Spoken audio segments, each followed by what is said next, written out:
ஒரு காட்டுல நரி நடந்து போயிட்டு இருந்துச்சாம். அங்க ஒரு பெரிய பள்ளம் இருந்துதான். இந்த நரி அதை பார்க்காம திடீர்னு அதுல விழுந்துடுச்சு. வேற வழி இல்லாம நரி தான் கத்துமா உள்ள விட்டுட்டே இருந்துச்சாம்.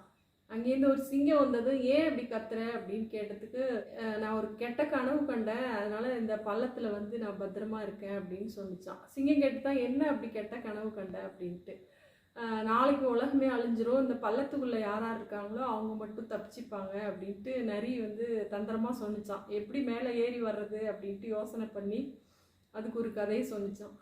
சரின்ட்டு சிங்கம் கேட்டுச்சான், அப்படின்னா நாளைக்கு உலகம் அழிஞ்சிரும்னா இந்த பள்ளத்தில் இருக்கிறவங்க மட்டும் உயிரோட இருப்பாங்களா அப்படின்ட்டு கேட்டுச்சான். ஆமாம், உனக்கு நம்பிக்கை இல்லைன்னா வந்து என் கூட இரு அப்படின்னு சொன்னிச்சான். சரின்ட்டு சிங்கம் என்ன பண்ணிச்சான், நானும் வரேன் அப்படின்னு சொன்னிச்சான். இல்லை இல்லை, இதில் குழியில் இருக்கிறதுக்கு ஒரு கண்டிஷன் இருக்குது, தும்முறவங்களுக்கு இங்கே இடம் கிடையாது, யார் தும்முறாங்களோ ஃபஸ்ட்டு அவங்க மேலே போயிடணும், அவங்க வந்து உலகம் அழிஞ்சாலும் அதை ஏற்றுக்கிட்டு வெளியில் போயிடணும், அந்த பள்ளத்தில் இடம் கிடையாது அப்படின்னு சொன்னிச்சான் நரி. சரி நான் தும்ப மாட்டேன் அப்படின்னு சொல்லிட்டு சிங்கம் தொப்புன்னு குதிச்சுதான். இதே மாதிரி குதிரை எதோ எல்லா மிருகங்களும் வரிசையாக வர வர என்னன்னு கேட்டது, இந்த கதையை சொன்னது, எல்லாம் குழிக்குள்ளே குதிச்சாச்சு. குழி ஃபுல்லாக நொம்பிடுச்சு.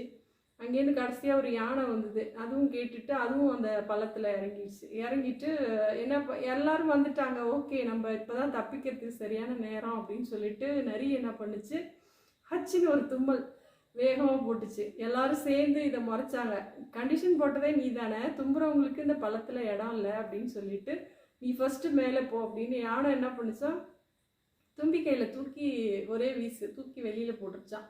நரி என்ன பண்ணுச்சு, தப்பிச்சவன் பழிச்சோன்ட்டு ஓடி போயிடுச்சு.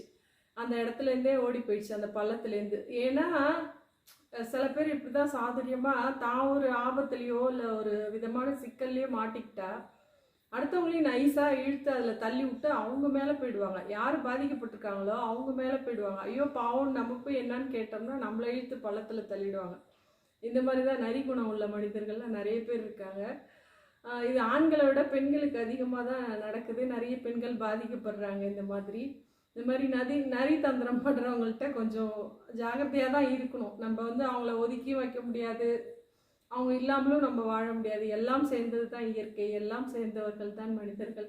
எல்லாருமே ஒரே உலகத்தில் தான் வாழ்ந்தாகணும். அதனால இவங்கள மாதிரி இருக்கிறவங்கள்ட்ட கொஞ்சம் ஜாகிரதையாக இருந்துக்கிட்டு தான் இருக்கணும், வேற வழி இல்லை.